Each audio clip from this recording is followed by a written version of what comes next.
All right, on this slide, we're going to do a sample problem involving the dissociation constant of a weak acid as well as that activity coefficient that we obtained using the Debye-Huckel theory. Okay, so here's our problem. Acetic acid has a dissociation constant equal to 1.75 times 10 to the negative fifth moles per kilogram. Calculate this gamma plus minus and degree of dissociation for a 0.45 mole per kilogram solution of acetic acid. Okay, so there's a number of things that we want to lay out before we begin the problem. We will assume that this gamma plus minus equals 1 just to start out with. We're going to adjust it over time as we do the problem. I'm going to assign the variable x to be the molality of the protons, which also happens to be the molality of the anion for this acid. Okay?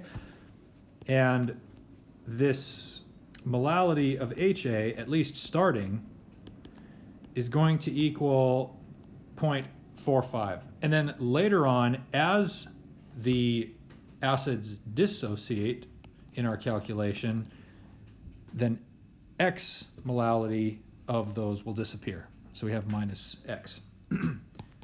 So the way we set up this problem is that the dissociation constant is going to equal this gamma plus minus squared.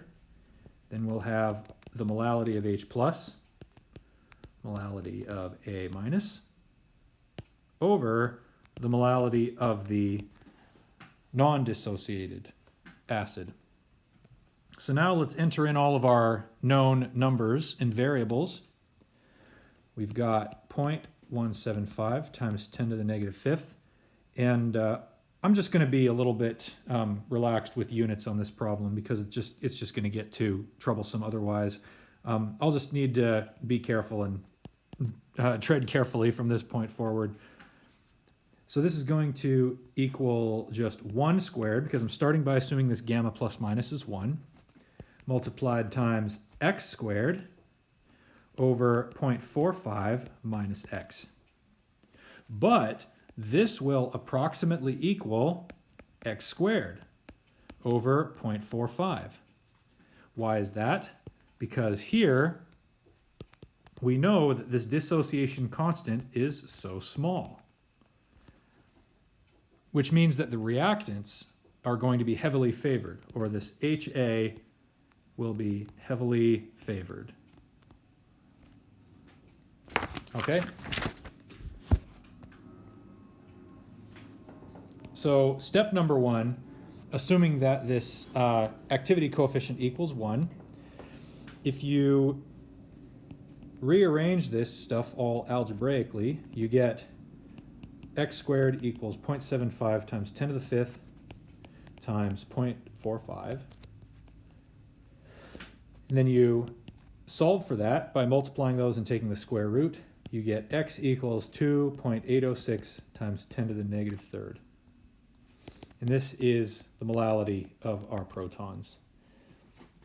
Now the next step is we'll want to calculate the ionic strength, because that's what's going to give us our first estimate of that activity coefficient. Nu plus z plus squared plus nu minus z minus squared. And then plugging in all those numbers, our m, which is the molality of the solute, which is going to be the molality of the solute that's dissolved, is just this number up here, 2.806 times 10 to the negative third, divided by 2. And then inside here we get 1 times 1 plus 1 times negative 1. Oops, I'm forgetting to square that and that. And this just equals 2.806 times 10 to the negative 3 for our ionic strength. Now we are going to calculate our gamma plus minus using the Debye-Huckel theory of electrolytes. This is going to be e raised to the power of negative 1.173 times the absolute value of 1 times negative 1 times the square root of 2.806 times 10 to the negative 3. Plugging this into your calculator, I forgot an equal sign there, your gamma plus minus is going to be equal to the exponent negative 0.0621, which is just 0.9398.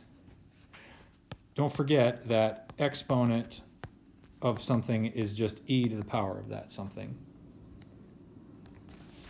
This is going to be our estimate of that gamma plus minus for our next step. So now we get to step 2. We'll iterate, meaning just do the same thing over again, with a new gamma plus minus. So now when we arrange our algebraic equation, Ka equals gamma plus minus squared times x squared over 0.45, this is going to give us the expression 0.9398 x squared over 0.45 is going to equal that dissociation constant 1.75 times 10 to the negative 5th. Oh, and this one's squared. And then when I rearrange this, my x squared just equals 1.75, 10 to the negative 5th, 0.45, divided by 0.8831. Great. And so when we calculate this all out algebraically, we get an x of 2.986 times 10 to the negative 3. And that is our new H plus concentration. So now we just do the same thing over again. We plug that into our ionic strength, 2.986 times 10 to the negative 3 over 2. 1 times 1 squared plus 1 times negative 1 squared. So this whole thing just becomes 2, just like before. Those 2's cancel out, and we get 2.986 times 10 to the negative 3 for our ionic strength. Calculating our gamma plus minus, e raised to the power of negative 1.173, and then this is going to be times the square root of now the new ionic strength, which just equals 0.9379. So slightly different from the last guess of the activity coefficient, but a better one, a closer one. So then step 3 would be to just repeat this over and over again until converged.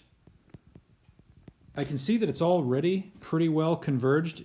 Depending on how stringent your homework wants you to do it, you may have to do it 1 or 2 more times, but we're almost to within 1% of convergence. So that's not too bad.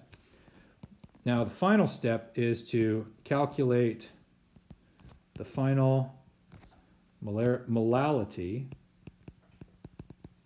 of H plus.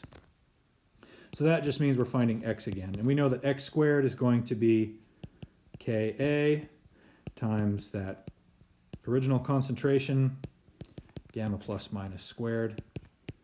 Plug in those numbers.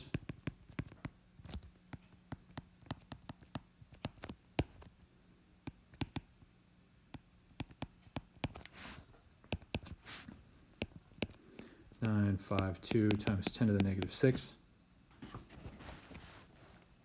Then the x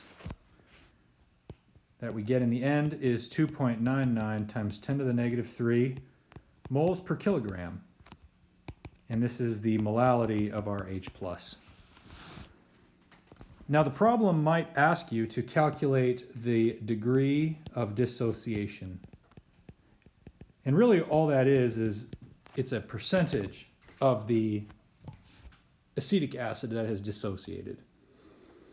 And that's just going to equal the molality of the H plus that you get in the end divided by the molality starting with HA multiplied times 100%. So plugging in the molality of HA,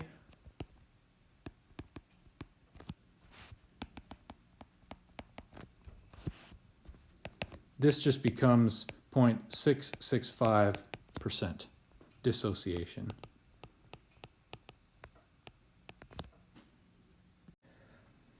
This is interesting to me because I don't know about you, but I remember learning about how acetic acid is a weak acid, and I always wondered, exactly how much acetic acid dissociates in solution. Well, now we know that if we put this concentration of acetic acid in the solution, we'll get less than 1% of the acetic acids will actually dissociate. Hence why we consider it to be such a weak acid. A strong acid is going to have a much larger Ka and therefore a much higher degree of dissociation, as you know.